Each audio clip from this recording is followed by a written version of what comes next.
যে কেন্দ্র কি করবে। এবং ধন্যবাদ ধন্যবাদ অরূপ। मातरम। अमित शाह स्वागतम, अमित शाह स्वागतम, अमित शाह स्वागतम, अमित जी स्वागतम, अमित जी स्वागतम। আমি এবার আমাদের অন্যতম নেতা বর্ধমান দুর্গাপুরের সাংসদ মাননীয় শ্রী সুরেন্দ্র সিং আলুওয়ালিয়াজিকে বলবো অমিতজিকে স্বাগত জানাতে, আর আমাদের ভারত সরকারের মাননীয় মন্ত্রী শ্রী বাবুল সুপ্রিয়জিকে বলবো, বাবুলদাকে বলবো যে দুর্গা প্রতিমা দিয়ে মাননীয় অমিতজিকে স্বাগত জানাতে। আমাদের অন্যতম সাংসদ আলুওয়ালিয়াজিকে বলবো মাননীয় অমিতজিকে স্বাগত জানানোর জন্য, এবং কেন্দ্রীয় মন্ত্রী শ্রী বাবুল সুপ্রিয় বাবুলদাকে বলবো অমিতজিকে স্বাগত জানানোর জন্য। ভারত মাতা কি, भारत माता की जय श्री राम, जय श्री राम। भारत माता की। अमित शाह स्वागतम, वर्चुअल रैली से अमित शाह स्वागतम, अमित शाह स्वागतम, अमित शाह स्वागतम। वंदे मातरम, वंदे मातरम। আমি এখন আমাদের অন্যতম নেতা প্রাক্তন মন্ত্রী ভারত সরকারের মাননীয় শ্রী মুকুল দাকে বলবো, মুকুল রায়কে বলবো তার সংক্ষিপ্ত বক্তব্য রাখার জন্য।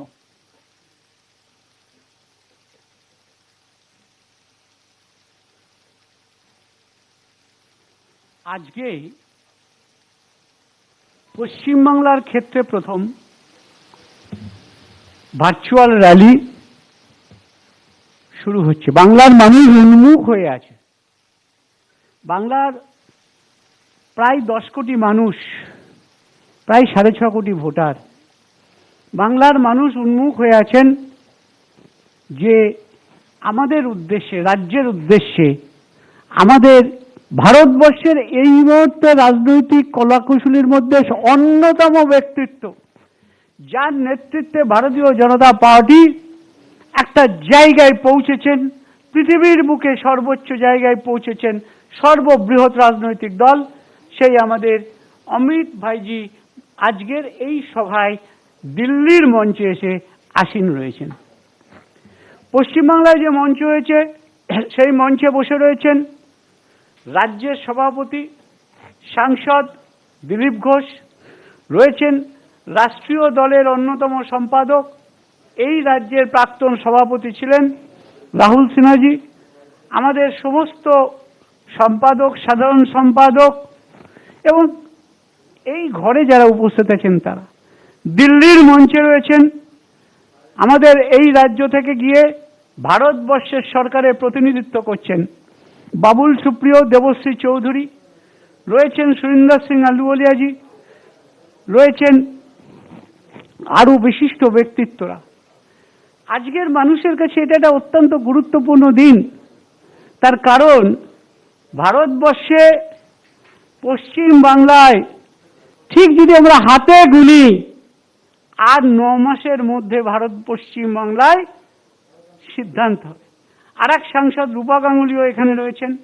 সবাইকে স্বাগত জানিয়ে আমি বলি আজকে এই সভা এমন একটা সঙ্গীকারে হচ্ছে, এই সঙ্গীকারের সন্ধিক্ষণে এই সভায় আজকে দাঁড়িয়ে আমাদের যে বক্তব্য সেটা হচ্ছে স্বেচ্ছাচারের বিরুদ্ধে লড়াইয়ে আজ শপথ নেওয়ার দিন। সেই লড়াই নিয়ে এক অভূতপূর্ব সংকটের মধ্যে দিয়ে আমরা যাচ্ছি। এই চ্যালেঞ্জের মোকাবিলা করতে কতটা আমাদের এবং প্রত্যয়ের সাথে আমরা কাজ করতে পারবো তার উপরই নির্ভর করবে আমাদের দেশ এবং আমাদের রাজ্যের ঘুরে দাঁড়ানোর সম্ভাব্য বিকল্প। দেখুন, আমি একটা জিনিস বলি যে আজকে যে জায়গায় দাঁড়িয়ে এই সময় এই সভা হচ্ছে, এই সভায় গত 30 তারিখে আমাদের ভারতবর্ষের প্রাণপুরুষ নরেন্দ্র মোদীজির 6 বছরের কার্যকালের মেয়াদ পূর্ণ হয়েছে। ডিটেলে বলবো না, কারণ অমিতজির কথা শোনার জন্য আপনারা মুখিয়ে আছেন। শুধু একটা কথা বলবো যে উদারতা নিয়ে আজকে আলোচনাতে সমালোচনাকে যিনি হার মানিয়েছেন তার নাম নরেন্দ্র মোদী। তিনি দেখিয়েছেন যে লিডারশিপ কোয়ালিটি কোন জায়গায় পৌঁছলে আজকে জায়গায় পৌঁছানো যায়। আমি শুধু স্ট্রাইকিং পয়েন্টগুলো বলি। একটা হচ্ছে, প্রথম হচ্ছে অভ্রান্ত জিএসটি, বৃথা যায়নি নোটবন্দি, বৈপ্লবিক জনধন যোজনা, ব্যাংকের সংযুক্তি, আয়ুষ্মান ভারত, প্রগতি 100 দিনের কাজে, লড়াইয়ে আর্থিক বিপর্যয়ের বিরুদ্ধে ক্ষুদ্র মাঝারি উদ্যোগের প্রাণ সঞ্চার, সফল বিদেশ নীতি। আমি শুধু স্ট্রাইকিং পয়েন্টগুলো বলে যাই। এবং এই জায়গায় দাঁড়িয়ে ভারতবর্ষকে এই জায়গায় নিয়ে এসছেন দাঁড়িয়ে আমাদের প্রধানমন্ত্রী নরেন্দ্র মোদী। সন্ত্রাসের বিরুদ্ধে আরো গতি আনিয়েছেন তিনি হচ্ছেন নরেন্দ্র মোদী। আর একটা কথা না বললে হবে না, আমাদের মধ্যে আজকে যিনি রয়েছেন, যার বক্তৃতা শুনবো, যার কথা শোনার জন্য বাংলার মানুষের কাছে একটা আলাদা ধরনের ইন্সপিরেশন কাজ করে, সে মোদিজিকে আমরা নিশ্চয়ই সশ্রদ্ধ প্রণামের সাথে সাথে বলি। এই মুহূর্তে ভারতীয় জনতা পার্টিকে আমাদের সভাপতি নিশ্চয়ই নাড্ডাজি, আমাদের সংগঠন মন্ত্রী নিশ্চয়ই সন্তোষজি, কিন্তু অমিত শাহ নামটার সাথে সাথে বাংলার মধ্যে একটা বৈপ্লবিক পরিবর্তন হয়, একটা নিশ্চিত করে যেন একটা প্রাণ সঞ্চার হয়, সেই অমিত শাহজি। আমি শুধু বলি যে উনি প্রথম, আমাদের কতগুলো কথা বলি, যে আমরা দেখলাম একটা মানুষকে কত কুশলতার সাথে ট্রিপল তালাক বিলটাকে সরিয়ে দিতে। আমরা দেখলাম কত কুশলতার সাথে আর্টিকেল 370 এবং 35A কে উনি অপসারিত করলেন। অযোধ্যা রাম মন্দিরের আজকে সুপ্রিম কোর্ট অর্ডার দিয়েছে সেই জায়গাটা পৌঁছে দিতে, এবং সিটিজেনশিপ অ্যামেন্ডমেন্ট, সমস্ত কাজগুলো ভারতবর্ষেতে যখন একটা জায়গা, রাম মন্দিরের আজকে সুপ্রিম কোর্ট অর্ডার দিয়েছে সেই জায়গাটা পৌঁছে দিতে, এবং সিটিজেনশিপ অ্যামেন্ডমেন্ট, সমস্ত কাজগুলো ভারতবর্ষেতে যখন একটা জায়গায় পৌঁছেছে, সেই সময় বিরোধী দলগুলো আর কিছু বলার রাস্তা পাচ্ছে না, এবং বলার রাস্তা পাচ্ছে না বলেই তারা অশান্তির রাস্তায় গেছিল। কিন্তু আজকে ভারতবর্ষের বুকে যে বৈপ্লবিক পরিবর্তন এনেছেন, সেই পরিবর্তনের যিনি অন্যতম কুশলী, তিনি হচ্ছেন আমাদের অন্যতম ভারতবর্ষের গৃহমন্ত্রী অমিত শাহ। আমাদের রাজ্যের কাছে এটা একটা আলাদা গুরুত্ব, তার কারণ আগামী আর মাত্র এই সময় আগামী বছর পশ্চিমবাংলার বিধানসভার নির্বাচন হয়ে যাবে। এই জায়গায় দাঁড়িয়ে আমাদের এই যে সভা, বাংলার মানুষ শোনার জন্যে মুখিয়ে আছে। আমাকে সময় বেঁধে দেওয়া আছে, অতএব যেহেতু দিলীপ দা ওনাকে ওয়েলকাম স্পিচ দেবেন, তারপরেই উনি ঢুকবেন। আমি বক্তৃতাকে আজকে বড় করছি না, বড় করার জায়গা নেই, কিন্তু শুধু আমি বলবো যে ভারতবর্ষের সাথে সাথে পশ্চিম বাংলায় আগামী দিন যে পরিবর্তনের সূচনা অমিতজি দেখেছেন এবং করেছেন, তার বাস্তবায়িত হওয়ার মুখে দাঁড়িয়ে আজকের এই যে ভার্চুয়াল সভা, এই সভায় আমার নিজের ধারণা পশ্চিমবাংলায় ৭৮,০০০ বুথ আছে। আমার নিজের ধারণা এই ৭৮,০০০ বুথে সমস্ত জায়গায় অধিকাংশ বুথে আজকে মানুষ অমিতজির কথা শুনবেন। তাই অমিতজিকে স্বাগত জানিয়ে আমি বক্তৃতা দীর্ঘায়িত না করে আমার বক্তব্য শেষ করলাম। নমস্কার, জয় হিন্দ।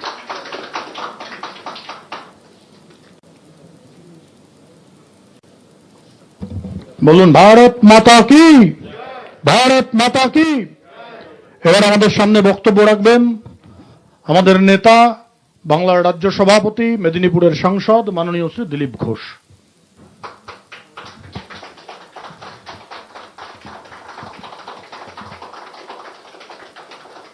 भारत माता की वंदे मातरम, जय श्री राम।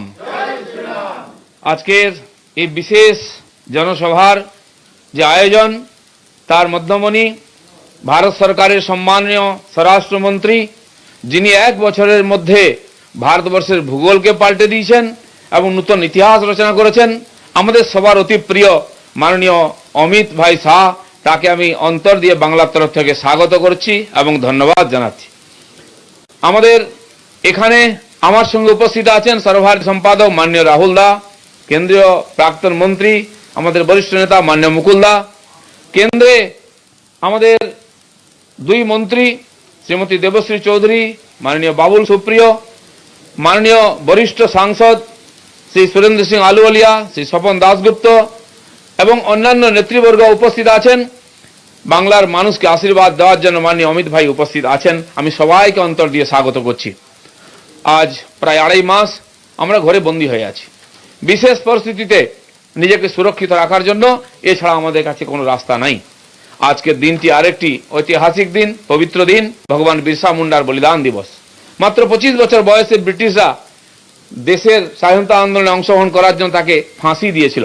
তিনি পূর্ব ভারতের আদিবাসী সমাজকে ভারতবর্ষের মূল জাতীয় সংগ্রামে বিপ্লবী আন্দোলনে যুক্ত করে স্বাধীনতা আন্দোলন করেছিলেন।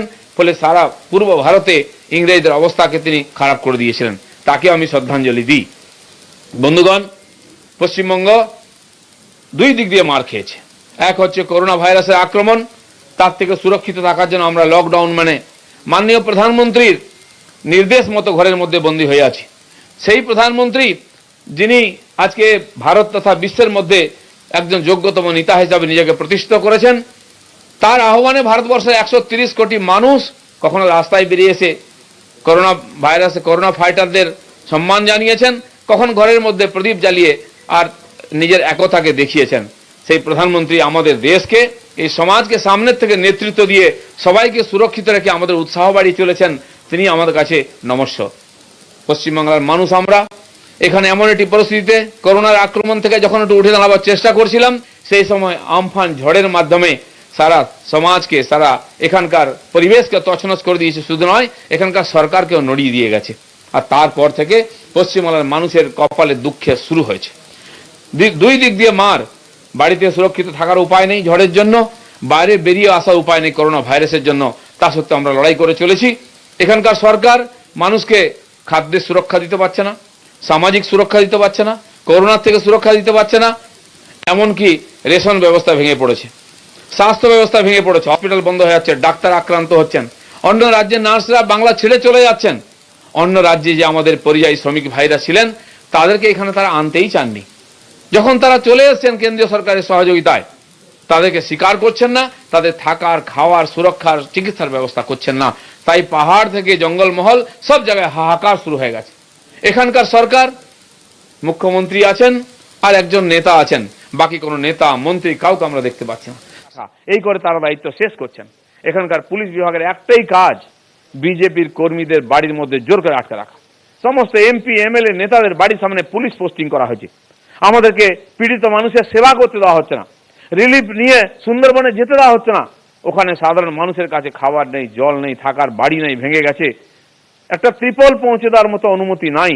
আমাদের নেতারা রাস্তায় বেরোলে পুলিশ তাদের ধরে বাড়িতে ঢুকিয়ে দিচ্ছে, তাদের নামে কেস দিচ্ছে। এই দুর্যোগের মধ্যে একদিকে ভগবানের মার, একদিকে করোনার মার, তার মধ্যেও গুন্ডারা চুপ করে বসে নেই। তারা বিজেপির কর্মীদের রাস্তা রাস্তায় আটকাচ্ছে এবং মারছে। গত কয়েকদিন ধরে আমাকে 2 বার আটকানো হয়েছে। আমাদের সাধারণ সম্পাদক সায়ন্তন দাকে 2 বার আটকানো হয়েছে। মাননীয় সাংসদ অর্জুন সিং, বিধায়ক সব্যসাচী দত্ত, আমাদের মাননীয় বিধায়ক আর এসসি মোর্চার সভাপতি দুলাল বর, ডক্টর জয়ন্ত সরকার এবং বালুরঘাটের সাংসদ সুকান্ত মজুমদার, কাকে আটকানো হয়নি? শুধু আটকানো হয়নি, তাদের কেস দেওয়া হয়েছে। মাননীয় সাংসদ লকেট চ্যাটার্জি, তার এলাকায় যখন সাম্প্রদায়িক হিংসা দেখা করতে গেছেন সাধারণ মানুষের সঙ্গে, তাদের দেখা করতে দেওয়া হয়নি। আমি পীড়িত মানুষের সঙ্গে দেখা করতে গেছি, আমাদেরকে রাস্তায় হাইওয়ের উপরে আটকে আমাদেরকে গাড়ি আটকে রেখেছে পুলিশ। এখানকার পুলিশ সাধারণ মানুষের সেবা না করে, তাদের সুরক্ষা না দিয়ে কেবল বিজেপির কর্মীদের নেতাদের আটকাবার জন্য লেগে আছে। তাই এই যে সরকার, সে মানুষের বিশ্বাস ভঙ্গ করেছে, মানুষের বিশ্বাসকে আর হারিয়ে ফেলেছে। তাই এদের থাকার মতো অধিকার নেই। এই দুঃসময়ে যখন সবাইকে নিয়ে এক জায়গায় এই বিপদের সম্মুখীন হওয়ার দরকার আছে, তখন তারা রাজনীতি করছেন। কোনো রাজনৈতিক পার্টির সঙ্গে কোনো মিটিং নাই, মন্ত্রিমণ্ডলের মিটিং নাই, সাধারণ মানুষ সরকারের প্রতিনিধিদের খুঁজে পাচ্ছেন না। কেন্দ্রের প্রতিনিধি দল যখন এখানে এসেছেন করোনার পরিস্থিতি সরেজমিনে দেখার জন্য, তাদেরকে 10 দিন আটকে রাখা হয়েছে। তাদেরকে সাধারণ মানুষের কাছে যেতে দেওয়া হয়নি, তাদের কোনো তথ্য দেওয়া হয়নি। বলা হচ্ছে আমরা কোনো তথ্য দেবো না, আপনার বাড়ি চলে যান। এই ধরনের অমানবিক ব্যবহারের ফলেতে এখানকার লড়াইটা খুব দুর্বল হয়ে গেছে।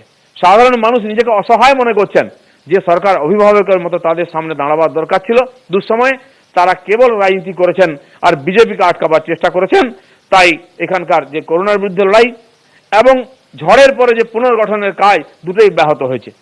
খালি কত টাকা পাওয়া যাবে, কত ক্ষতি হয়েছে, কোনো সার্ভে না করেই মুখ্যমন্ত্রী দিনের পর দিন বলে যাচ্ছেন। তার ফলেতে সাধারণ মানুষ মনে করছে যে তাদের কপালে আরো দুঃখ আছে। কেন্দ্র সরকারের যে সহযোগিতার হাত, আমাদের প্রধানমন্ত্রী ঝড়ের পরের দিন নিজের সশরীরে উপস্থিত হয়েছেন, সঙ্গে মহামান্য রাজ্যপাল এবং মুখ্যমন্ত্রীকে নিয়ে বিধ্বস্ত এলাকায় গেছেন। একটা সাধারণ কলেজের রুমের মধ্যে বসে বৈঠক করেছেন, যেখানে কোনো ব্যবস্থা ছিল না, এবং 1000 কোটি টাকা সেদিন হাতে দিয়ে গেছেন। এই সরকার এমন নেমকারাম, একটু সামান্য সৌজন্যবোধ, ধন্যবাদ দেওয়ার প্রয়োজন মনে করেননি। সমালোচনা করছেন সেই নরেন্দ্র মোদীর। পাশের রাজ্য উড়িষ্যাতেও ঝড় এসেছে, সেখানে মাননীয় প্রধানমন্ত্রী গিয়ে মুখ্যমন্ত্রীকে নিয়ে পরিদর্শন করেছেন, ক্ষয়ক্ষতির খতিয়ান দেখেছেন, তাকেও 500 কোটি টাকা দিয়ে গেছেন। সেখানকার মুখ্যমন্ত্রী কিন্তু কেন্দ্র সরকার এবং মাননীয় প্রধানমন্ত্রীকে ধন্যবাদ জানিয়েছেন। রাজনীতি করতে করতে পশ্চিমবঙ্গের যে সরকার এবং পার্টি, তারা মানবিকতার সীমাকে পার করে দিয়ে গেছে। নিজের রাজ্যের পরিযায়ী শ্রমিকদের তারা গ্রহণ করতেও অস্বীকার করছে। আজকে সেখানে কষ্ট পেয়ে জানা মারা গেছেন, বাড়ি ফিরে এসে সাপের কামড়ে অসুস্থ হয়ে তারা বন জঙ্গলে থেকে পরিযায়ী শ্রমিকরা মারা যাচ্ছেন, তাদের পরিবারের লোক হাহাকার করছেন। আমরা তাদের কাছে গিয়ে সেবা করতে চাই, আমাদেরকে সেবা করতে অনুমতি দেওয়া হচ্ছে না। তাই এই যে ভয়ঙ্কর পরিবেশ, আমি আমাদের দেশের মাননীয় স্বরাষ্ট্রমন্ত্রীর কাছে আবেদন করব, পশ্চিমবাংলার মানুষের মুখের দিকে তাকিয়ে আপনার দরাজ হস্ত, আপনার আশীর্বাদ আমরা চাই। আপনার সাহস, আপনার উৎসাহে আমরা এগিয়ে চলেছি। এই দুর্যোগের মধ্যেও, এই রাজনৈতিক হিংসার মধ্যে বিজেপির কর্মীরা কাজ করেছেন। কমপক্ষে 1.25 কোটি লোকের বাড়িতে খাবার পৌঁছে দিয়ে গেছি। আমরা ঠিক করেছিলাম 1 লক্ষ পরিবারে আনাজ পৌঁছে দেবো, এই 30 লক্ষ পরিবারে পৌঁছে দেবো, 35 লক্ষ পরিবারে আনাজ পৌঁছে দিচ্ছি, 20 লক্ষ লোককে খাবার রান্না করে খাইয়েছি। এখনো বহু জায়গায় কোয়ারেন্টাইন সেন্টার চালিয়ে আমরা কাজ করছি। আর এই তুফানের দুর্যোগের পরেও মাথায় করে ত্রিপল নিয়ে সুন্দরবনের নদী পার হয়ে আমাদের কর্মীরা জঙ্গলের মধ্যে গিয়ে লোকের বাড়ি তৈরি করে দিচ্ছেন। এই যে উৎসাহ আর প্রেরণা মাননীয় অমিত ভাই, এটা আমরা আপনার কাছ থেকে পেয়েছি। আমি আপনার কাছে আবেদন করছি, আপনার আশীর্বচন আমাদের কাছে উৎসাহের পাথেয় হোক, এই আশা করে সবাইকে ধন্যবাদ। ভারত মাতা কি জয়।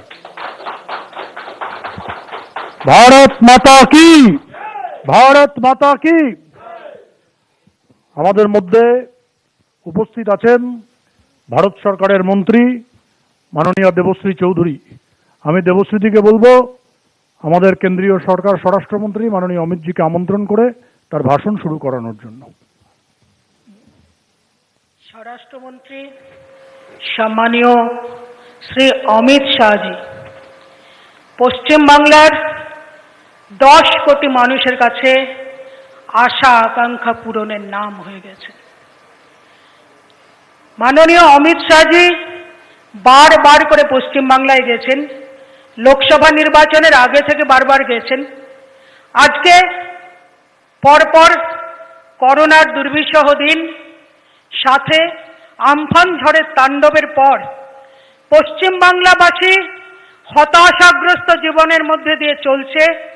এই সময় ভারতীয় জনতা পার্টির নেতা তথা প্রধানমন্ত্রী শ্রী নরেন্দ্র মোদীজি, আমাদের স্বরাষ্ট্রমন্ত্রী শ্রী অমিত শাহজি, সর্বভারতীয় সভাপতি শ্রী জেপি নাড্ডাজি সহ ভারতীয় জনতা পার্টির নেতৃত্বের দিকে তাকিয়ে আছেন এই বিপদ থেকে, এই দুর্দিন থেকে। এবং পশ্চিমবাংলার যে অহম সর্বস্ব রাজনীতি, যে অহম সর্বস্ব রাজনীতির কারণে পশ্চিমবাংলা অতল অন্ধকারে তলিয়ে যাচ্ছে, সেইখান থেকে কিছু দিশা শোনাবেন সেই আশা নিয়ে পশ্চিমবাংলার ৭৮,০০০ বুথের মানুষ, ৭৮,০০০ বুথের প্রায় কোটি মানুষ আজকে ভার্চুয়াল এই জনসভা, যে জনসম্পর্ক জনসভা, যে জনসভার মধ্য থেকে আমাদের স্বরাষ্ট্রমন্ত্রী শ্রী অমিত শাহজির কাছ থেকে কিছু আশার আলো দেখতে চায়, কিছু আলোকবর্তিকা পেতে চায়, সেই আশা নিয়ে ভার্চুয়াল র্যালিতে সবাই যুক্ত হয়ে আছেন। আমি মাননীয় সম্মানীয় শ্রী অমিত শাহজিকে অনুরোধ করছি আপনি দয়া করে মঞ্চে আপনার বক্তব্য প্রদানের মধ্যে দিয়ে পশ্চিমবাংলার 9.5 কোটি মানুষকে সম্বোধিত করুন, তাদেরকে সাহস প্রদান করুন।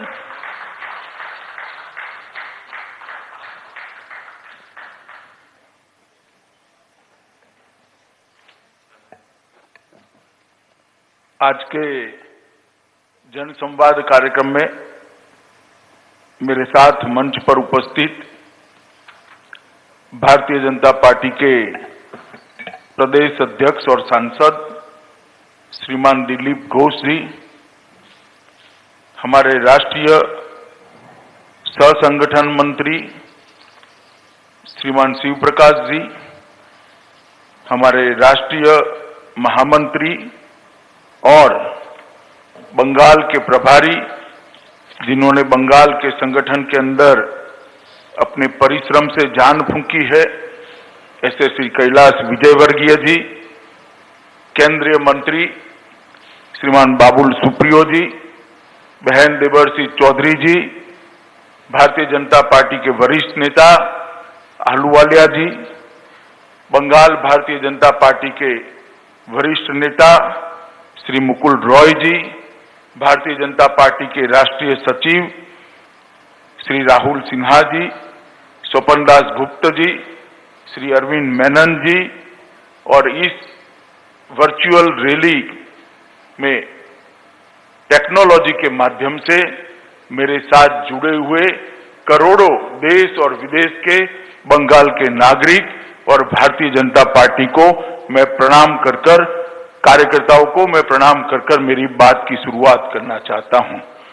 मैं आज बंगाल के साथ, बंगाल की जनता के साथ जनसंवाद का ये जो कार्यक्रम है, वो कार्यक्रम में सबसे पहले बंगाल की पवित्र भूमि को प्रणाम करना चाहता हूं, जिस भूमि में रामकृष्ण परमहंस, श्री विवेकानंद जी, रविंद्रनाथ टैगोर, सुभाष चंद्र बोस, राजा राम मोहन रॉय, ईश्वर चंद्र विद्यासागर, प्रणवानंद जी, बंकिम बाबू, श्यामा प्रसाद मुखर्जी, बटुकेश्वर दत्त, सूर्यसेन, हरिचंद और गुरुचंद ठाकुर जैसे अनेक लोगों ने भारतीयता को, भारतीय संस्कृति को और बंगाल के संस्कार को न केवल भारत, दुनिया के अंदर उजागर करने का काम किया है। मैं सभी बंग भूमि के, जहां बंग भूमि ने जिन्होंने जन्म लिया, ऐसे सभी महानुभावों को प्रणाम कर मेरी बात करना चाहता हूं। आज सबसे पहले बंगाल के अंदर और देश में कोविड महामारी के प्रकोप से जिन्होंने अपनी जान गंवाई है और बंगाल के अंदर अम्फान साइक्लोन के कारण जिन लोगों की जान गई है, वो सभी की आत्मा की चिर शांति के लिए मैं प्रभु के सामने प्रार्थना करता हूं। साथ साथ 2014 से बंगाल के अंदर परिवर्तन के लिए राजनीतिक संघर्ष करते करते 100 से ज्यादा भारतीय जनता पार्टी के कार्यकर्ताओं ने अपनी जान गंवाई है। मैं बहुत संवेदना के साथ आज 100 कार्यकर्ताओं के परिवारों को सलाम करना चाहता हूं कि आपके परिवार का त्याग, आपके परिवार का बलिदान सोनार बांग्ला के निर्माण में एक महत्वपूर्ण पड़ाव है, इसका बहुत योगदान है। और जब भी बंगाल के अंदर परिवर्तन का इतिहास लिखा जाएगा, आपके परिजनों ने जो बलिदान दिया है उसको स्वर्णिम अक्षर से लिखा जाएगा। आज मैं देश भर के कोरोना वॉरियर को भी बड़े सम्मान के साथ सैल्यूट करना चाहता हूं, जिन्होंने अपनी जान को जोखिम में डालते हुए अन्य की जान को बचाने के लिए कोरोना के खिलाफ लड़ाई लड़ने के लिए बाहर आए हैं। और जो भाई बहन पूरे देश भर में बंगाल में कोरोना से ग्रसित है, मृत्यु के खिलाफ, कोरोना के खिलाफ जंग लड़ रहे हैं, मैं इन सबको भी अपनी शुभकामनाएं देना चाहता हूं कि आप जल्दी स्वस्थ होइए और सोनार बांग्ला के अभियान के अंदर, सोनार बांग्ला के निर्माण के अंदर जुड़ जाइए और बंगाल के अंदर परिवर्तन की ये लड़ाई के अंदर जुड़ जाइए। मैं आज इस वर्चुअल रैली की कल्पना के लिए भारतीय जनता पार्टी के राष्ट्रीय अध्यक्ष और देश के प्रधानमंत्री मोदी जी दोनों को बहुत बहुत साधुवाद देना चाहता हूं, क्योंकि कोरोना की महामारी के समय जब सोशल डिस्टेंसिंग रखकर बात करनी होती है, उस वक्त टेक्नोलॉजी के माध्यम से जनसंपर्क और जनसंवाद का जो रास्ता नड्डा जी ने ढूंढा है, मुझे पूरा भरोसा है कि कोरोना महामारी भी भारतीय जनता पार्टी की संगठन की यात्रा को रोक नहीं पाएगी। देश में 75 से ज्यादा वर्चुअल रैली के माध्यम से देश भर की जनता और देश भर के कार्यकर्ताओं का जो संपर्क करने का हमने अभियान चलाया है, वो अभियान जरूर आने वाले दिनों में अपनी असर दिखेगा। मैं बंगाल की जनता को विशेषकर धन्यवाद करना चाहता हूं, क्योंकि आज ये वर्चुअल संवाद, जनसंवाद, बंगाल की जनता के साथ जनसंवाद जो है, मोदी जी की सरकार के 1 साल की समाप्ति के लिए है। मैं बंगाल की जनता को ये कहना चाहता हूं कि भले भारतीय जनता पार्टी को 303 सीटें देश भर से मिली है, मगर मेरे जैसे कार्यकर्ता के लिए सबसे महत्वपूर्ण सीटें हैं बंगाल की 18 सीटों पर भारतीय जनता पार्टी का विजय। क्योंकि पूरे देश भर के अंदर जब लोकतंत्र की नींव मजबूत हुई, लोकतंत्र ने अपनी जड़ें जमाई, एकमात्र बंगाल ऐसा राज्य है जहां आज भी राजनीतिक हिंसा का कारोबार चल रहा है, राजनीतिक हिंसा की बोलबाल चल रही है, और राजनीति के अंदर हिंसा का प्राधान्य हिंदुस्तान के किसी भी प्रदेश के अंदर नहीं होना चाहिए। हमने आह्वान किया था बंगाल की जनता को कि आप मोदी जी के हाथ मजबूत करिए, मोदी जी के साथ जुड़िए, मोदी जी के साथ महान भारत बनाने के एक अभियान के अंदर साथ दीजिए। और मुझे बहुत आनंद है, बहुत विशेष आनंद है कि बंगाल की जनता ने भारतीय जनता पार्टी और मोदी जी की ये अपील को स्वीकार करते हुए 42 में से 18 सीटें देकर मोदी जी को पूर्ण बहुमत के साथ प्रधानमंत्री बनाया। और ये जो आपका दिया हुआ हौसला है, आपका दिया हुआ आशीर्वाद है, मैं आपको विश्वास दिलाना चाहता हूं कि भारतीय जनता पार्टी सिर्फ आंदोलन करने के लिए बंगाल के मैदान में नहीं आई। भारतीय जनता पार्टी सिर्फ राजनीतिक दल के विस्तार के लिए बंगाल के मैदान में नहीं उतरी है। भारतीय जनता पार्टी बंगाल के अंदर हमारे संगठन की नींव मजबूत करना तो चाहती ही है, परंतु भारतीय जनता पार्टी फिर से संस्कारित बंगाल बनाना चाहती है, हमारा सोनार बांग्ला फिर से बनाना चाहती है, और हम एक मजबूती के साथ बंगाल की जनता के साथ खड़े हैं। मित्रों, आज ये जो वर्चुअल रैली है, ये रैली टेक्नोलॉजी के माध्यम से भारतीय जनता पार्टी की कार्य संस्कृति और कार्य पद्धति को आगे बढ़ाने का एक रास्ता है। भारतीय जनता पार्टी लोकतांत्रिक तरीके से लोकतंत्र के अंदर अपने विचार का, अपनी विचारधारा का विस्तार करने में विश्वास रखने वाली पार्टी है। जब विचारधारा का, अपने स्वप्नों का विस्तार करना होता है तो जनसंपर्क और जनसंवाद बड़े महत्वपूर्ण होते हैं।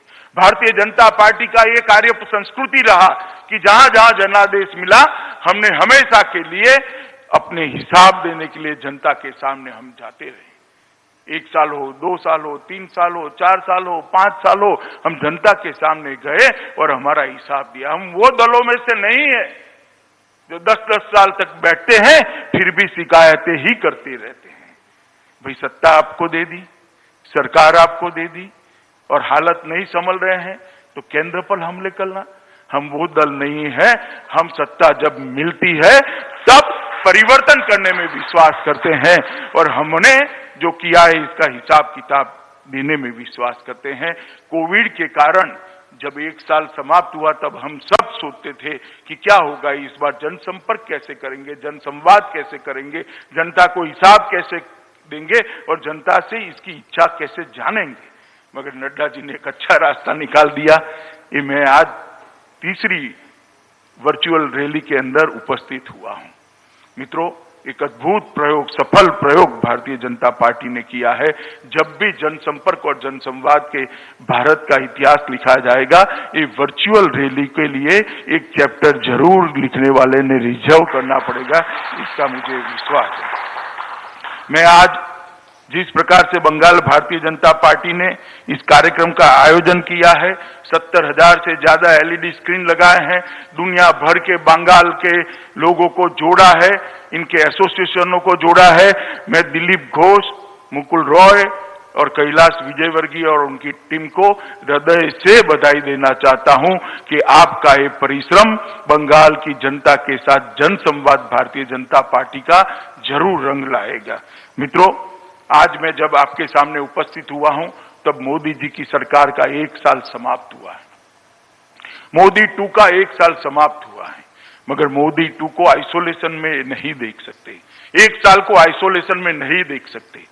नरेंद्र मोदी जी 2014 में देश के प्रधानमंत्री बने और 2014 से 2019 में फिर से जनादेश प्राप्त किया और उसका 1 साल समाप्त हुआ। ये 6 साल भारत को हर तरीके से आगे बढ़ाने के 6 साल रहे हैं। ये 6 साल भारत की समस्याओं का समाधान करने के 6 साल रहे हैं। ये 6 साल भारत को दुनिया में सम्मान दिलाने के 6 साल रहे हैं। ये 6 साल 60 करोड़ लोगों के जीवन के अंदर परिवर्तन लाने के 6 साल रहे हैं और इस 6 साल के अंदर स्केल भी बदला है और स्किल भी बदली है। हर तरीके से नए भारत की रचना की दिशा में हम मोदी जी के नेतृत्व में आगे बढ़े हैं। जब मोदी जी को नेता चुना गया, मैं भी भारतीय जनता पार्टी के महासचिव के नाते संसद के सेंट्रल हॉल में था। मुझे आज भी मोदी जी का पूरा भाषण याद है।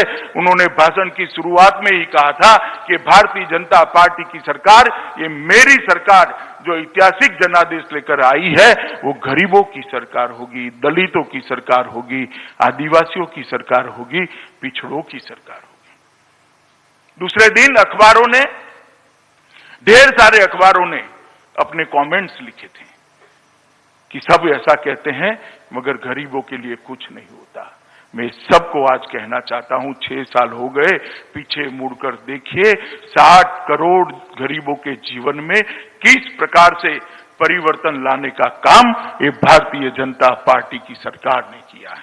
मित्रों, मैं आपको बताना चाहता हूं कि मोदी जी ने सबसे पहले 60 करोड़ गरीबों के घर में, जिनके पूरे परिवार के पास बैंक अकाउंट नहीं था, उसके घर में बैंक अकाउंट पहुंचाने का काम किया और ये जनधन योजना के माध्यम से बैंक अकाउंट पहुंचाया।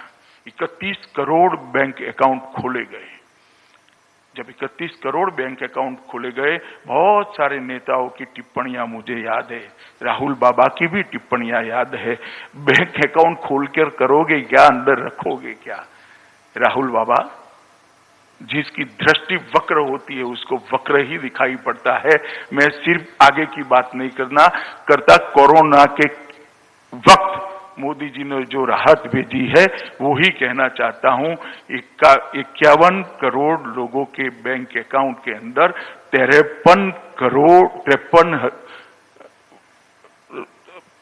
करोड़ों रुपया मोदी जी ने सीधा डीबीटी के माध्यम से पहुंचाने का काम किया है। मित्रों, ये पैसा अगर अकाउंट न होता तो किस तरह से पहुंचा। हर घर में जनधन अकाउंट खोला। 50 करोड़ भारतीयों के जीवन के अंदर स्वास्थ्य की सुविधाएं नहीं थी।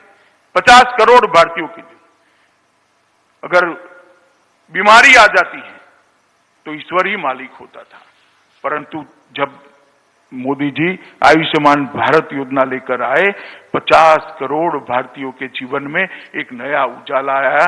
5 लाख रुपए तक का स्वास्थ्य का पूरा खर्चा आज नरेंद्र मोदी सरकार उठा रही है और मुझे कहते हुए आनंद है, 3 साल से कम समय के अंदर लगभग 1 करोड़ भारतीयों ने अपने ऑपरेशन इस योजना के माध्यम से सफलतापूर्वक कराया है और एक भी पैसे का खर्चा उनको नहीं लगा है। ये बंगाल के सारे कार्यकर्ता ताली बजा रहे हैं, खुशी व्यक्त कर रहे हैं, मगर बंगाल को इसका फायदा नहीं मिलता है क्योंकि मोदी जी लोकप्रिय न हो जाए इसके डर से ममता दीदी आयुष्मान भारत योजना को बंगाल की धरती पर उतारना नहीं चाहती। मैं पूछना चाहता हूं ममता दीदी से, क्या बंगाल के गरीब का अधिकार नहीं है? क्या बंगाल के गरीब को अपने बूढ़े बाप का छोटे बच्चे की इलाज कराने का अधिकार नहीं है?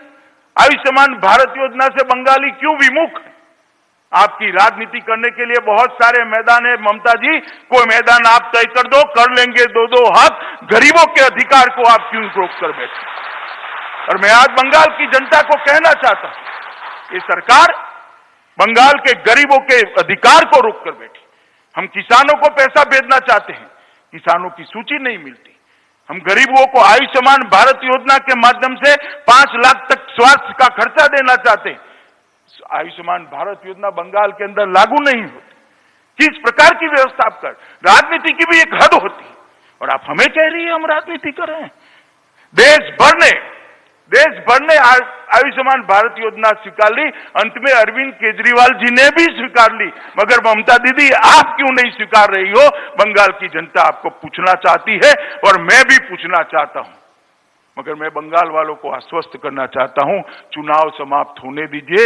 भारतीय जनता पार्टी के मुख्यमंत्री के शपथ के 1 ही मिनट के बाद आयुष्मान भारत योजना वहां पर लागू होगी। देश के अंदर गरीब के लिए गैस सिलेंडर एक स्वप्न था। गरीब मां, गरीब महिला, गरीब बच्ची टहनिया कंडा जलाकर अपने खाना पकाती थी, धुएं से त्रस्त हो जाती थी। नरेंद्र मोदी सरकार ने 8 करोड़ गरीब माताओं के घर में गैस का सिलेंडर भेजा, और 8 करोड़ घरों को धुएं से मुक्त करने का काम ये भारतीय जनता पार्टी की नरेंद्र मोदी सरकार ने किया है। मित्रों, मैं कहना चाहता हूं कि 8 करोड़ माताओं का आशीर्वाद आज नरेंद्र मोदी जी के साथ है। देश में आजादी के 70 साल के बाद 20,000 गांव ऐसे थे जहां पर बिजली ही नहीं थी। 2.5 करोड़ से ज्यादा घर ऐसे थे जहां लालटेन जलती थी। नरेंद्र मोदी जी ने दर्द को समझा कि 70 साल हो गए, लोकतंत्र के मायने ही क्या रह जाते थे जब 70 साल के बाद भी कोई गांव में बिजली का खंभा भी न हो, कोई घर के अंदर बिजली का बल्ब न लगे। मोदी जी ने योजना बनाई, सौभाग्य योजना। 2.5 करोड़ गरीबों के घर में मुफ्त बिजली का कनेक्शन पहुंचा, और धुएं की जगह अंधेरों को भी घर से बाहर निकालने का काम भारतीय जनता पार्टी के नेता और देश के प्रधानमंत्री नरेंद्र मोदी। देश के 2.5 करोड़ लोग ऐसे हैं, 2.5 करोड़ परिवार ऐसे जिन्होंने पहली बार बिजली देखी है। 10 करोड़ परिवार ऐसे थे जिनके घर में शौचालय नहीं थे। महिला हमेशा, घर की माताएं, बहनें, बच्चियां हमेशा शर्मसार होती थी। ये 10 करोड़ घरों के अंदर शौचालय पहुंचाकर ये महिलाओं को सम्मान देने का काम भारतीय जनता पार्टी की नरेंद्र मोदी सरकार ने किया है। 2.5 करोड़ लोग ऐसे थे। मान देने का काम भारतीय जनता पार्टी की नरेंद्र मोदी सरकार ने किया है। 2.5 करोड़ लोग ऐसे थे जिनके पास घर नहीं था, अभी भी कुछ लोग हैं, मगर मोदी जी ने संकल्प किया है कि 2022 के पहले हर भारतीय को, हर भारत के नागरिक को हम एक पक्का घर देने का काम समाप्त कर देंगे। ये अभियान के तहत, प्रधानमंत्री आवास योजना के तहत 2.5 करोड़ लोगों को, 15 लाख लोगों को, 2.5 करोड़ लोगों को घर दिया। 3 करोड़ लोगों के बैंक अकाउंट खोले गए हैं। ममता जी, हमारा आप हिसाब मांगती हो, मैं तो हिसाब लेकर आया हूं। आप कल जरा एक प्रेस कॉन्फ्रेंस कर आपके 10 साल का हिसाब दीजिएगा, और ध्यान से दीजिएगा, कहीं बम धमाकों की संख्या मत बता दीजिएगा, बंद फैक्ट्रियों की संख्या मत बता दीजिएगा, भाजपा के मार दिए कार्यकर्ताओं की संख्या मत बता दीजिएगा। हिसाब लाना है तो विकास का लेकर आइए। ममता दी, मैं आपको कहता हूं, कल आप हिसाब लेकर आइए। भारत का गौरव मोदी जी ने दुनिया के अंदर बढ़ाने का काम किया। एक साथ 100 से ज्यादा उपग्रह छोड़ने वाला दुनिया में सर्वप्रथम राष्ट्र भारत बना। जीएसटी इतने बड़े लोकतंत्र के अंदर बढ़ाने का काम किया। एक साथ 100 से ज्यादा उपग्रह छोड़ने वाला दुनिया में सर्वप्रथम राष्ट्र भारत बना। जीएसटी इतने बड़े लोकतंत्र के अंदर 130 करोड़ की जनसंख्या और इतने बड़े आकार के अंदर 30 से ज्यादा राज्यों के यूनिट के अंदर जीएसटी को सर्वसहमति के साथ लगाकर दुनिया का सबसे बड़ा बिक्री कर सुधार भारतीय जनता पार्टी की नरेंद्र मोदी सरकार ने किया। मित्रों, एक जमाना था जब यूपीए की सरकार यहां पर चलती थी, और यूपीए की सरकार चलती थी तब पाकिस्तान से हर रोज आतंकवादी घुसते थे, हमारे जवानों के सर काट कर ले जाते थे। दिल्ली के दरबार में कोई उफ तक नहीं करता था, माथे पर जूं नहीं रेंगती थी। आप लोगों ने नरेंद्र मोदी जी को 2014 में अधिकार दिया, भारतीय जनता पार्टी की सरकार बनी, उरी और पुलवामा में आतंकवादियों ने हमला किया, मगर इस बार स्थिति बदल गई थी। प्रधानमंत्री नरेंद्र मोदी थे, भारतीय जनता पार्टी की सरकार थी। कुछ ही दिनों में सर्जिकल स्ट्राइक और एयर स्ट्राइक कर कर पाकिस्तान के घर में घुसकर अपने जवानों के खून का बदला लेकर अपने नर बांकुरे वीर बांकुरे वापिस आए और दुनिया भर के अंदर एक संदेश भेजा कि भारत के जवानों का खून सस्ता नहीं है। अगर कोई हमारे इस जवानों के साथ छेड़खानी करेगा तो उसको परिणाम भुगतने पड़ेंगे। और मित्रों, इससे एक आतंकवाद के खिलाफ जीरो टॉलरेंस का संदेश गया है। और दूसरा टर्म शुरू होते ही 70 साल से कई मुद्दे ऐसे थे जिनको कोई छूने की हिम्मत नहीं करता था। वो मुद्दे देश की एकता और अखंडता के साथ जुड़े थे, देश की सुरक्षा के साथ जुड़े थे। देश का हर नागरिक और बंगाल का तो हर नागरिक विशेषकर चाहता था कि कश्मीर के अंदर धारा 370 और 35A को हटा दिया जाए, क्योंकि बंगाल के ही नेता थे, बंगाल के ही सुपुत्र थे श्यामा प्रसाद मुखर्जी, जिन्होंने अपने जीवन का बलिदान कश्मीर में 370 के आंदोलन के लिए कश्मीर की भूमि पर दिया। और हम भारतीय जनता पार्टी के कार्यकर्ताओं के लिए गौरव है कि हमारी पार्टी के पहले राष्ट्रीय अध्यक्ष ने कश्मीर के लिए कश्मीर की भूमि पर बलिदान दिया था। और मैं तो जब से कार्यकर्ता बना 14 साल की उम्र से, तब से नारे लगाते थे हम लोग कि जहां हुए बलिदान मुखर्जी वो कश्मीर हमारा है। मगर एक कसक रह जाती थी, दिल में एक दर्द रह जाता था कि धारा 370 और 35 है, तब तक कश्मीर हमारा नहीं है। और मित्रों, मोदी जी ने अगस्त महीने में 2019 में संसद के अंदर बिल पारित कराया और धारा 370 और 35A को उखाड़ कर फेंक दिया और आज कश्मीर भारत माता का मुकुट बनी बना। हमेशा के लिए कश्मीर के साथ भारत का जुड़ाव करने का काम नरेंद्र मोदी जी ने किया। और मैं मानता हूं, जब भी देश की एकता और अखंडता के लिए कुछ भी लिखा जाएगा, मोदी जी का एक कदम भूरी भूरी प्रशंसा के साथ किसी भी कटु आलोचक को भी लिखना पड़ेगा कि धारा 370 और 35A को हटाने का काम ये भारतीय जनता पार्टी की सरकार ने किया। देश के करोड़ों लोग चाहते थे कि जहां श्री राम का जन्म हुआ वहां भव्य राम मंदिर बने, सब लोग चाहते थे। कई आंदोलन हुए, 150 साल पुराना केस समाप्त नहीं होता था। कांग्रेस सरकार की नीति थी केस को लटकाए रखो, तुष्टीकरण की राजनीति करते रहो, मसलों को उलझाते रहो, दंगे होते रहते हो। मोदी सरकार आई, सटीक आर्ग्यूमेंट्स कोर्ट के सामने रखे गए, परिणाम आया और मोदी जी ने अभी गत ही लोकसभा के सेशन के अंदर, लोकसभा के अंदर भव्य राम मंदिर के निर्माण के लिए ट्रस्ट की रचना की घोषणा कर राम मंदिर का रास्ता प्रशस्त कर दिया। और कुछ ही महीनों में आसमान को छूता हुआ प्रभु श्री राम का मंदिर, जहां श्री राम का जन्म हुआ था, उसी भूमि पर हम देख पाएंगे। मैं मानता हूं न केवल देश के बाहर रहने वाले करोड़ों लोगों के मन की श्रद्धा को नरेंद्र मोदी जी ने परवान चढ़ाया है। 3 तलाक का मामला था, फिर तुष्टीकरण की राजनीति, वोट बैंक की राजनीति, करोड़ों मुस्लिम माताओं बहनों को अन्याय होता रहा, सालों तक अन्याय होता रहा, इसको छूने की कोई हिम्मत नहीं करता था। सुप्रीम कोर्ट का आदेश आया था शाहबानू के केस में, कांग्रेस सरकार ने आदेश को पलटा, कानून लाए और ट्रिपल तलाक को चालू रखा। मोदी सरकार ने मुस्लिम माताओं और बहनों को, बच्चियों को अपना अधिकार देने का कदम उठाया और ट्रिपल तलाक को तलाक देकर संविधान के बाहर करने का। मित्रों, ये ऐसी ऐतिहासिक घटनाएं हैं जो हमारी राजनीति के अंदर, देश के लोकतंत्र के अंदर तुष्टीकरण की राजनीति करने वालों ने सालों तक नहीं की। मोदी जी ने एक झटके में ही किया है। और मैं बंगाल के लोगों को कहना चाहता हूं कि इतना ही बड़ा कदम है सिटीजनशिप अमेंडमेंट एक्ट। विभाजन के बाद करोड़ों लोग पड़ोसी देश से आए, शरणार्थी आए, 70 साल से वो वैसे ही रहते रहे, कोई कानूनी अधिकार नहीं, कोई पहचान नहीं, अपने ही देश में वो निराश्रित बनकर रहे। वहां तो परेशान होते ही थे, यहां पर भी परेशान हुए। अपनी सरकारों ने भी उनकी सुध नहीं ली क्योंकि तुष्टीकरण की राजनीति करनी थी।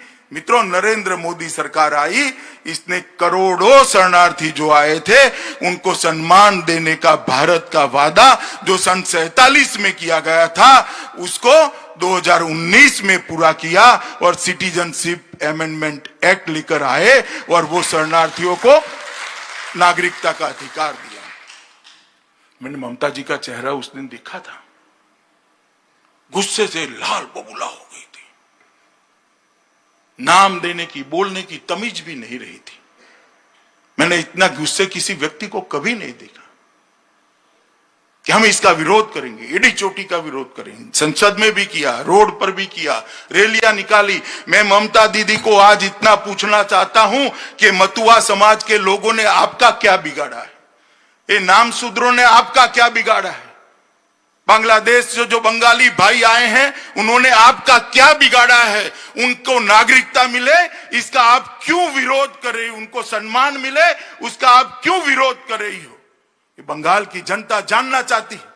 उन्होंने स्पष्टता करनी चाहिए बंगाल की जनता के सामने कि जो शरणार्थी आए हैं उनको हम नागरिकता देने का विरोध कर रहे हैं, इसके ये कारण है। और मैं ममता जी को कहना चाहता हूं कि आप सीएए का विरोध कर रही है, जब मतपेटियां खुले तब देख लेना कि बंगाल की जनता को बंगाल की जनता आपको राजनीतिक शरणार्थी बनाने वाली है। सीएए का विरोध आपको बहुत महंगा पड़ेगा। मित्रों, भारतीय जनता पार्टी की सरकार ने, हमारे नेता नरेंद्र मोदी जी ने कई ऐसे फैसले लिए जो 70 साल तक नहीं लिए गए थे। महात्मा गांधी ने कहा था, सरदार पटेल ने कहा था, राजेंद्र बाबू ने कहा था, जवाहरलाल नेहरू ने कहा था, मगर ये कांग्रेस कभी भी उनको नागरिकता देना नहीं चाहती थी। हमने मित्रों 60 करोड़ गरीबों को आवास, बिजली, शौचालय, सिलेंडर, बैंक खाते देने के साथ साथ अब एक ही कमी रह गई थी कि उनको शुद्ध पीने का पानी नहीं मिलता था। मैं गुजरात से आता हूं। पहले गुजरात 80 के दशक में गुजरात के कई क्षेत्रों में फ्लोराइड हुआ करता था, आज तो नहीं है। जल संचय अभियान मोदी जी ने चलाया और गुजरात के अंदर फ्लोराइड निकल गया है। परंतु उस वक्त मैंने देखा था कई युवा 25 साल की उम्र में उनके बाल सफेद हो जाते थे, उनकी हड्डियां टेढ़ी हो जाती थी। ये फ्लोराइड का असर उनको अकाल वृद्धत्व देता था और देश के 25 करोड़ लोगों को शुद्ध पीने का पानी आज भी भाग्य में नहीं है। नरेंद्र मोदी सरकार ने 2019 में सरकार बनने के बाद सबसे पहला काम किया, जल शक्ति मंत्रालय का गठन किया और जल शक्ति मंत्रालय के माध्यम से देश के 25 करोड़ लोगों को शुद्ध पीने का पानी पहुंचाने का संकल्प किया। और मैं बताना चाहता हूं सबसे ज्यादा लोग बंगाल का इसको फायदा होने वाला है। मित्रों, हमने दूसरा काम किया, प्रधानमंत्री किसान सम्मान निधि। राहुल बाबा जब चुनाव में घूमते थे, किसानों का ऋण माफ करो, किसानों का ऋण माफ करो। लोक लुभावन वादे करने में कांग्रेस का कोई स्पर्धा में जीत ही नहीं सकता। मगर मैं आज बंगाल की जनता को बताना चाहता हूं कि यूपीए ने 10 साल में एक बार किसानों का ऋण माफ किया। 3.5 करोड़ किसानों को 60,000 करोड़ रुपया माफ किया। वो कहते हैं, आंकड़े कुछ और है, मगर इनका दावा मान भी ले तो 3.5 करोड़ लोगों को 60,000 करोड़ रुपया आपने माफ किया। राहुल बाबा, ध्यान से मेरी बात सुनना जरा। और मोदी जी ने हर किसान को 6,000 रुपया देने की बात की। 9.5 करोड़ किसानों के बैंक अकाउंट में 72,000 करोड़ रुपया पहुंच गया है और हर साल 6,000 रुपया पहुंचने। मगर फिर से बंगाल वाले आप ताली मत बताएं, क्योंकि किसानों का सूची जो राज्य सरकार ने केंद्र को देना चाहिए, ममता दीदी नहीं देती है। उनको डर है कि मोदी जी का 6,000 रुपया आ जाएगा तो मोदी जी लोकप्रिय हो जाएंगे। अरे ममता जी, राजनीतिक लड़ाई लड़ लेंगे, काहे को बंगाल के किसान को आप दुखी कर रही हो? वो बेचारे साइक्लोन का मारा हुआ है, कोरोना का मारा हुआ, उसको 6,000 रुपया चाहिए। आप क्यों बीच में रोड़ा बनी हो? एक सूची भेज दो। मैं आपको कहता हूं, विश्वास दिलाता हूं, शनिवार को सूची भेज दीजिए, हम सोमवार को पैसा भेज देंगे, हम तनिक मात्र देंगे। मगर इसमें आप राजनीति मत करिए, ऐसा मेरा करना। हमने छोटे दुकानदार, असंगठित क्षेत्र के मजदूर और श्रमिकों के लिए पेंशन की योजना की, व्यापारी कल्याण बोर्ड का गठन किया, अलग से मछुआरा विभाग बनाया, जिसका सबसे बड़ा फायदा बंगाल को भी हो सकता है। और तीनों सेनाओं के बीच में अगर युद्ध आता है, आपातकाल आता है या रणनीति बनानी है, सैन्य की तैयारियां करनी है, सैन्य को सुसज्ज करना है, आधुनिकीकरण करना है, सब चीजों के लिए एक कोऑर्डिनेशन की बहुत जरूरत थी। चीफ ऑफ डिफेंस स्टाफ की योजना तो अटल जी के समय में बनी, मगर उसका इम्प्लीमेंटेशन नहीं होता था। 2019 में मोदी जी ने चीफ ऑफ डिफेंस स्टाफ का गठन कर दिया और आज सीडीसी काम कर रहे हैं और हमारी सेनाओं को आधुनिक करने का अभियान आज चल रहा है। वन रैंक वन पेंशन की मांग भी हमने पूरी कर दी। और आरसेप एक ऐसा संवाद, एक ऐसा अंतर्राष्ट्रीय व्यापारी समझौता मनमोहन सिंह जी ने जो शुरू किया था, अगर आरसेप हो जाता तो देश का छोटा व्यापारी, लघु उद्योग, छोटे उद्योजक और किसान, मछुआरे सभी परेशान हो जाते, बर्बाद हो जाते। जब ये बात मोदी जी के सामने आई तब आरसेप की मीटिंग में उन्होंने कहा कि मैं महात्मा गांधी की भूमि से आता हूं, गरीब किसान, छोटे व्यापारी, छोटे उद्योजक को इनके हितों के खिलाफ मैं काम नहीं कर सकता, मेरे पशुपालक और मछुआरों के खिलाफ मैं काम नहीं कर सकता, इसलिए मेरी आत्मा मुझे परमिशन नहीं देती है कि मैं आरसेप पर दस्तखत करूं। और विनम्रता के साथ आरसेप से भारत बाहर हो गया और आज देश के करोड़ों किसानों को मदद करने का काम आरसेप के माध्यम से हुआ है। हमने आदिवासी भाइयों के कल्याण के लिए 400 नए एकलव्य स्कूल बनाए और इसके माध्यम से आज वो अपने जीवन को आगे बढ़ा रहे हैं। मित्रों, इसी एक साल के अंदर कोरोना का संकट आया, वैश्विक महामारी आई। कोरोना का संकट आया तब मैं पहले क्या होता था बताना चाहता हूं।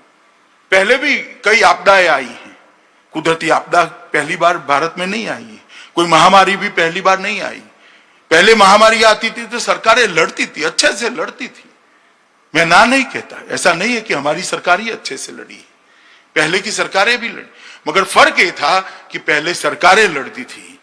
मोदी जी ने इस प्रकार से महामारी के खिलाफ देश को तैयार किया कि आज नरेंद्र मोदी सरकार तो लड़ ही रही है, सभी राज्य सरकारें भी लड़ रही है और साथ में 130 करोड़ की जनता भी महामारी के खिलाफ लड़ने के लिए एकजुट। ये नेतृत्व का प्रभाव होता है।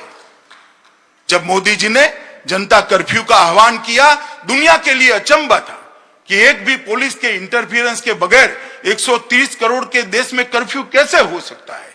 सबको आश्चर्य था। जब देश ने आह्वान को माना और देखा, कई टीवी चैनलों ने भी दिखाया कि रोड सुनसान पड़े हैं, कोई व्यक्ति घर के बाहर नहीं निकल रहा है। मैंने शास्त्री जी के बाद पहली बार देखा है कि किसी प्रधानमंत्री की अपील पर स्वयंभू रूप से 130 करोड़ लोग सेल्फ डिसिप्लिन तरीके से अपने घर के अंदर बैठे रहे। उन्होंने इससे एक सामूहिक मन बनाने का प्रयास किया। इसके बाद में कोरोना के खिलाफ घंटी बजाओ, थाली बजाओ, उसके बाद दिया जलाने का कार्यक्रम, उसके बाद कोरोना वॉरियर के सम्मान में तीनों सेनाओं ने पुष्प वर्षा करी। ये सारी चीजें कर कर मोदी जी ने एक राष्ट्र, एक जन, एक मन ऐसी अटूट श्रृंखला बना दी कि पूरा देश जैसे एक मन से कोरोना के सामने लड़ने के लिए खड़ा है। और उसी का नतीजा है कि देश, दुनिया के सबसे विकसित देश भी आज ये देखने आते हैं कि भारत कोरोना के खिलाफ कैसे लड़ा है। मित्रों, कई प्रकार से 130 करोड़ लोगों को मोदी जी ने एकजुट किया। कई सर्वेक्षण हुए हैं, कोई 84% लोगों को मोदी जी के साथ बताता है, कोई 94% लोगों को बताता है, मगर मैं कहता हूं आपके सर्वेक्षण गलत है। 100% 130 करोड़ की जनता आज नरेंद्र मोदी के साथ चट्टान की तरह खड़ी है। मित्रों, प्रधानमंत्री गरीब कल्याण पैकेज कोरोना की महामारी की शुरुआत में भी लेकर आए। मोदी जी को मालूम था कि सबसे बुरी असर देश के गरीबों को पड़ती। 1,70,000 करोड़ का पैकेज लेकर आए, जिसके अंदर ढेर सारी योजनाएं थी। मैं कुछ योजना जरूर बताना चाहता हूं। किसान सम्मान निधि लगभग 8.7 करोड़ लोगों को 16,000 करोड़ रुपया दिया। बंगाल में कुछ नहीं मिला क्योंकि हमारे पास सूची नहीं है। महिला जनधन खाता 20 करोड़ लोगों को 30,000 करोड़ रुपया मिला और बंगाल के अंदर 1.92 करोड़ लोगों को 2885 करोड़ रुपया मिला। सामाजिक सुरक्षा का पेंशन 3 करोड़ लोगों को 3,000 करोड़ रुपया मिला। बंगाल में 21 लाख लोगों को 213 करोड़ रुपया मिला। कंस्ट्रक्शन वर्कर्स 2.3 करोड़ को 4,300 करोड़ मिला। बंगाल में 30 लाख लोगों को 300 करोड़ रुपया मिला। उज्ज्वला योजना 8.19 करोड़ लोगों को 13,000 करोड़ के गैस के सिलेंडर फ्री दिए गए। बंगाल के अंदर 1.13 करोड़ की दो दिए हैं, इसलिए 1.13 करोड़ लोगों को 1100 करोड़ के गैस के सिलेंडर दिए गए। बंगाल की जनता के 3.5 करोड़ लोगों को 3556 करोड़ का सीधी मदद नरेंद्र मोदी जी के द्वारा हर घर में पहुंचाने का काम एक गरीब कल्याण। और मैं ममता जी को आज भी कहता हूं कि किसानों की सूची भेज दीजिए। हम किसानों को 6,000 रुपया देना चाहते हैं, आप काहे को रोड़ा बनी हो। ये योजना में बंगाल के खाते में 0 आता है। एक बार सूची भेज दीजिए, कृपया सूची भेज दीजिए, हम तुरंत ही पैसा ट्रांसफर करेंगे। और बंगाल पीडीएस के माध्यम से बंगाल के लगभग 60.68 करोड़ लाभार्थियों को 3.84 लाख मैट्रिक टन अनाज दिया, जिसकी वैल्यू लगभग 8,000 करोड़ रुपया होती है। इस प्रकार से 11,000 करोड़ रुपया बंगाल के लोगों को सीधा दिया। सरकार को जो सहायता दी है वो अलग है। 11,000 करोड़ रुपया बंगाल की जनता के घर में सीधा पहुंचाने का काम ये भारतीय जनता पार्टी की सरकार ने किया। और ममता जी पॉलिटिकल तंज कसती है। हम ठीक नहीं चला रहे तो आकर संभाल लीजिए। भाई हमसे तो जो बन पड़ता था वो करा। 11,000 करोड़ रुपया हमने सीधा बंगाल की जनता के खाते में भेजा है और बंगाल सरकार को भी जो देना निकलता था वो निकलता। हमने कोई पक्षपात नहीं किया। मगर आप हमें कह रही है ममता जी कि भाजपा वाले संभाल ले, तो मैं आपको कहना चाहता हूं कि बंगाल की जनता आपकी इच्छा बहुत जल्द पूरा करने वाली है। चुनाव के अंदर बंगाल में भारतीय जनता पार्टी की सरकार बनने वाली है। मित्रों, प्रवासी मजदूरों की भी मैं बात करना चाहता हूं। देश भर से प्रवासी मजदूरों का तांता अपने राज्यों में जाने के लिए लगा। देश भर में हमने लगभग 4300 ट्रेनों के माध्यम से 1.25 करोड़ लोगों को, कई बसों के माध्यम से 1.25 करोड़ से ज्यादा लोगों को अपने घर में पहुंचाया। उनको खाना दिया, पानी की बोतल दी। राज्य सरकार ने रेलवे स्टेशन पर जाने के लिए एसटियां दी। राज्य सरकारों ने उनके कैंप लगाए। जब तक ट्रेनों की व्यवस्था नहीं हुई, तब तक शुरू नहीं की, तब तक भोजन कराने की व्यवस्था भी राज्य सरकारों ने की। इसके लिए 11,000 करोड़ रुपया भारत सरकार ने राज्य सरकारों को भी दिया। मगर जब ट्रेनें चालू हुई तब एकमात्र बंगाल राज्य ऐसा था जिन्हें सबसे कम ट्रेन ली। अब तक 236 ट्रेनों के अंदर हमने 3 लाख लोगों को पहुंचा है। उत्तर प्रदेश के लिए 1700 ट्रेनें चली है, बिहार के लिए 1500 ट्रेनें चली है। और मुझे ताज्जुब तो तब हुआ जब ममता जी ने ये प्रवासी मजदूर जो अपने माँ बाप और पत्नी और बच्चों को मिलने आ रहे थे, कोरोना संकट में अपने परिवार के साथ रहना चाहते थे, उनकी ट्रेनों को कोरोना एक्सप्रेस नाम दिया। हमने उसको श्रमिक ट्रेन नाम दिया। ममता दीदी ने कोरोना एक्सप्रेस कहा। ममता दीदी, ये कोरोना एक्सप्रेस आपने जो कहा है, बंगाली श्रमिकों का, बंगाली मजदूरों का जो अपमान किया है, ये कोरोना एक्सप्रेस ही आपको बंगाल के बाहर एग्जिट करने का एक गेटवे बन जाएगी। तृणमूल कांग्रेस को बंगाल के बाहर पहुंचाने वाली एक्सप्रेस गाड़ी बन जाएगी। ये मजदूर भूलेगा नहीं कि इसके संकट के समय में घाव पर नमक छिड़कने का काम आपने किया। मित्रों, मैं आज बंगाल की जनता को यह भी कहने आया हूं, यही बंगाल है जो एक समय पूरे देश को रास्ता दिखाता था। चाहे शिक्षा व्यवस्था की बात हो, समाज सुधार की बात हो, धार्मिक आंदोलन हो, देश को आजाद करने की लड़ाई लड़नी हो, देश के कानून को व्यवस्थित करने की लड़ाई लड़नी हो, हर क्षेत्र के अंदर बंगाल देश का नेतृत्व करता था। एक जमाने में कहा जाता था बंगाल जो आज सोचता है देश 50 साल बाद वो सोचता है। आज बंगाल को क्या होगा? जिस बंगाल से आजादी के नारों का सूत्रपात होता था, जहां वंदे मातरम की रचना, जहां जनगण मन लिखा गया, वो आज बंगाल को क्या होगा?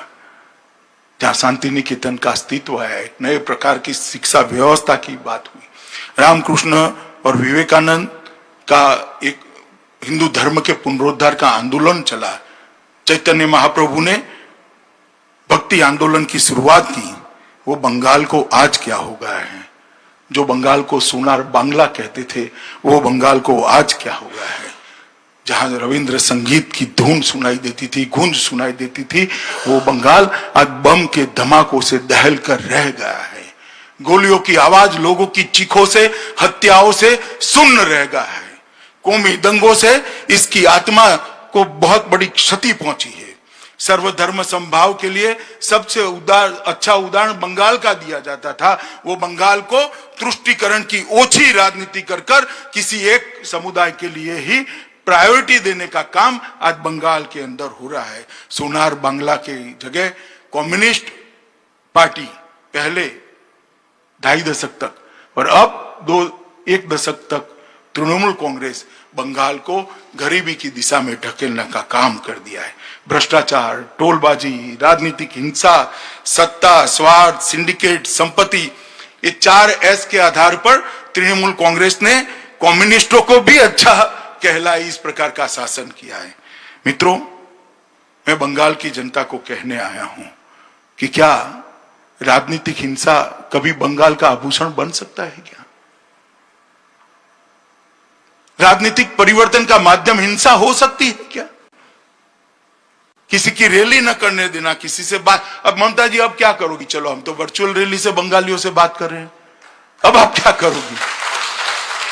रोड लोग रोक देंगे, हेलीकॉप्टर रोक देंगे। ममता जी, आप परिवर्तन को नहीं रोक सकती। मैं बंगाल की जनता को पूछना चाहता हूं कि भारतीय जनता पार्टी के 100 कार्यकर्ताओं पर जानलेवा हमले हुए, जाने गई, कई सैकड़ों कार्यकर्ता घायल हुए, ये लोकतंत्र है क्या? पत्रकारों पर फर्जी FIR लगाई जाती है, प्रचार माध्यमों को मजबूर किया जाता है कि पत्रकारों को निकाल दो क्योंकि वो दीदी के खिलाफ लड़ रहे हैं। होमगार्ड को एक पार्टी की सेना बनाकर रख दिया। ये बंगाल को लोकतंत्र की दिशा में ले जाने की दिशा में बंगाल की जनता को पूछने आया। और ममता दीदी को मैं कहना चाहता हूं, ममता दीदी, हिंसा का कीचड़ जितना फैला होगी, भाजपा का कमल इतना ही प्रदीप्त होकर बाहर। हम हिंसा से डरने वाले लोग नहीं है। बलिदान का मेरी पार्टी का इतिहास है।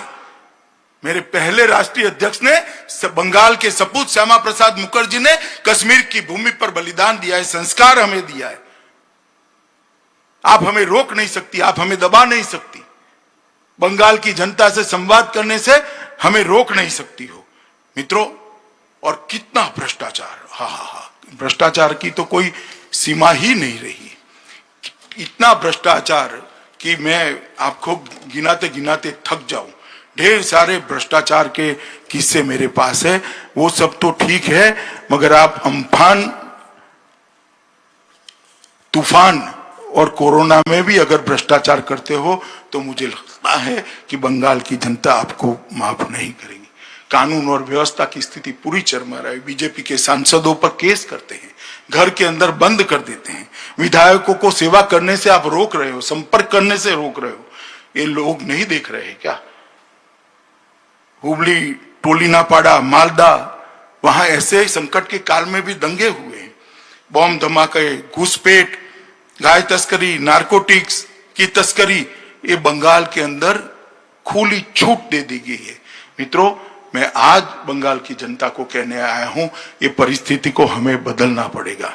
और ममता दीदी के आर्थिक कुप्रबंधन ने बंगाल को बहुत पीछे धकेल दिया है। बंगाल जो सबसे बड़ा जीडीपी का कंट्रीब्यूटर होता था, वो आज बहुत पीछे पड़ गया है। बंगाल को आगे ले जाने के लिए सत्ता परिवर्तन की जरूरत है। आपने कम्युनिस्टों को इसलिए निकाला था कि बंगाल का विकास रुका था, मगर शायद आज बंगाल के बहुत सारे लोग मुझे कह रहे थे इनसे तो कम्युनिस्ट भी अच्छे थे। आपने कम्युनिस्ट को मौका दिया, कुछ नहीं हुआ। ममता को मौका दिया, कुछ नहीं हुआ। एक बार मोदी जी को और भारतीय जनता पार्टी को मौका दीजिए, हम सोनार बंगला बनाएं। और उदाहरण है, बिहार बीमारू राज्य माना जाता था, एनडीए की सरकार आई, आज बिहार विकास के रास्ते पर चल पड़ा है। मध्य प्रदेश बीमारू राज्य माना जाता था, आज मध्य प्रदेश विकसित राज्य बना है। छत्तीसगढ़ 24 घंटा बिजली पहुंच चुकी विकसित राज्य है। राजस्थान बीमारू राज्य माना जाता था, भाजपा को 10 साल शासन दिया, राजस्थान विकास के रास्ते पर है। और उत्तर प्रदेश सबसे बदहाल स्टेट माना जाता था, योगी जी की सरकार को अभी 3 ही साल हुए हैं, 3 साल में उत्तर प्रदेश विकास के रास्ते पर चल पड़ा है। जहां जहां भारतीय जनता पार्टी की सरकारें हुई, विकास का रास्ता प्रशस्त हुआ है। मोदी जी ने भी बंगाल के लिए बहुत सारा काम किया है। बंगाल को लगभग 764 किलोमीटर का राष्ट्रीय राजमार्ग दिया है, इसमें 10,000 करोड़ रुपया खर्च होगा। 2,500 किलोमीटर की ग्रामीण सड़कें 1200 करोड़ के खर्चे में। भारत बांग्लादेश सीमा समझौते से 68 साल पुराना बंगाल के विकास का रोड़ा हटाया। बंगाल की दुर्गा पूजा को यूनेस्को वर्ल्ड हेरिटेज टैग देने के लिए भारत सरकार ने सिफारिश की है। रेलवे बजट में 5,437 करोड़ का और 12,500 मेट्रो के लिए विशेष काम किया है। जनवरी 2015 में स्वामी विवेकानंद ट्रेन का शुभारंभ किया। केंद्रीय सहायता से पश्चिम बंगाल में हावड़ा, न्यू टाउन कोलकाता, मध्यम ग्राम सोलर सिटी, 3 सोलर सिटी विकसित किए जा रहे हैं। बनपुर स्थित सेल के इसको स्टील प्लांट का आधुनिकीकरण किया जाता है, क्षमता 3 गुना बढ़ेगी। लगभग सागरमाला के 41 प्रकल्प हमने शुरू किए हैं। और मैं कुछ आंकड़े भी देना चाहता हूं मित्रों कि मोदी जी की सरकार आई, उसके पहले मनमोहन सिंह जी की सरकार थी। 13वें वित्त आयोग में बंगाल को मनमोहन सिंह जी की सरकार ने 1,32,783 करोड़ रुपया, मैं फिर से रिपीट करना चाहूंगा, 1,32,783 करोड़ रुपया 5 साल में दिया था। और नरेंद्र मोदी सरकार ने 14 से 19 तक 5 साल के अंदर 4,48,214 करोड़। मगर मैं पूछना चाहता हूं, बंगाल का विकास हुआ है क्या? ये पैसे कहां गए? सिंडिकेट की भेंट चढ़ गए, टोलबाजी में चले गए। अगर ये विकास को नीचे तक पहुंचाना है तो मुझे लगता है कि हमें वहां परिवर्तन करना पड़ेगा। और ये परिवर्तन भारतीय जनता पार्टी ही कर सकती है और कोई नहीं कर सकता है। मित्रों, मैं आज इस वर्चुअल रैली के माध्यम से करोड़ों बंगालियों का आह्वान करना चाहता हूं कि कम्युनिस्ट और तृणमूल दोनों को आपने आजमाया है, एक मौका भारतीय जनता पार्टी को दीजिए। एक 5 साल की सरकार के बाद बंगाल में भ्रष्टाचार नहीं होगा, टोलबाजी नहीं होगी, घुसपैठ नहीं कर पाएंगे, परिवारवाद समाप्त हो जाएगा, बेरोजगारी समाप्त हो जाएगी, हिंसा बंगाल की सीमाओं के बाहर हम छोड़ कर आएंगे, आतंक बंगाल के अंदर घुस नहीं पाएगा।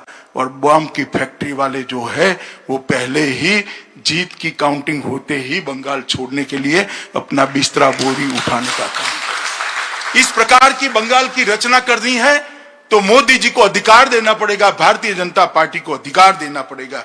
मैं आज आपको एक हिंदी की मशहूर कविता दिखाना चाहता हूं, सुनाना चाहता हूं मित्रों। कुछ पंक्तियां जरूर पढ़ूंगा क्योंकि भारतीय जनता पार्टी वहां सिर्फ आंदोलन करने के लिए नहीं आई है। मैं कविता पढ़ना चाहता हूं और हिंदी में है, मगर मैं मानता हूं कि आप मेरी ये सुंदर कविता किसी कवि की है, इसका अर्थ समझेंगे। हो गई है पीर पर्वत सी पिघलनी चाहिए, इस हिमालय से कोई गंगा निकलनी चाहिए। एक पीड़ा का पहाड़ है, वहां से गंगा निकालने की कवि बात कर रहा है। सिर्फ हंगामा खड़ा करना मेरा मकसद नहीं है, मेरी कोशिश है कि ये सूरत बदलनी चाहिए। बंगाल को हम बदलना चाहते हैं, मेरे सीने में ही नहीं तेरे सीने में सही, हो कहीं भी आग, लेकिन आग जलनी चाहिए। एक परिवर्तन की आग, आप उसके वाहक बने। बंगाली जनता भारतीय जनता पार्टी के सोनार बांग्ला को अपना स्वप्न बनाए और सोनार बांग्ला के आह्वान के लिए, इसकी रचना के लिए मोदी जी के हाथ मजबूत करे। ना रोजवेली स्कैम होगा, ना शारदा चिटफंड स्कैम होगा, नारदा स्कैम होगा, ना वक्फ का घोटाला होगा, ना भतीजा गेट होगा, ना ट्राइडेंट लाइट घोटाला होगा, ना एडमिशन घोटाला होगा। घोटाला और भ्रष्टाचार मुक्त बंगाल देने का काम हम करेंगे। मैं अंत में सभी बंगाल के कार्यकर्ता और बंगाल की जनता को आह्वान करना चाहता हूं कि मोदी जी ने एक आत्मनिर्भर भारत का नारा दिया है। आत्मनिर्भर भारत तभी बन सकता है, देश की पूरी जनता 130 करोड़ लोग स्वदेशी चीजों का, स्वदेशी उत्पादों का ही उपयोग करे। मैं बंगाल की जनता को कहना चाहता हूं, लोकल का उपयोग करिए, लोकल के लिए वोकल बनिए और मोदी जी के नेतृत्व में आत्मविश्वास से जगमगता आत्मनिर्भर भारत बनाइए। मोदी जी के नेतृत्व में सोनार बांग्ला बनाइए और आप सब इकट्ठा होकर एक ऐसा परिवर्तन करिए जो बंगाल को फिर से एक बार भारत का, यही आप सबसे अभ्यर्थना है। भारत माता की जय।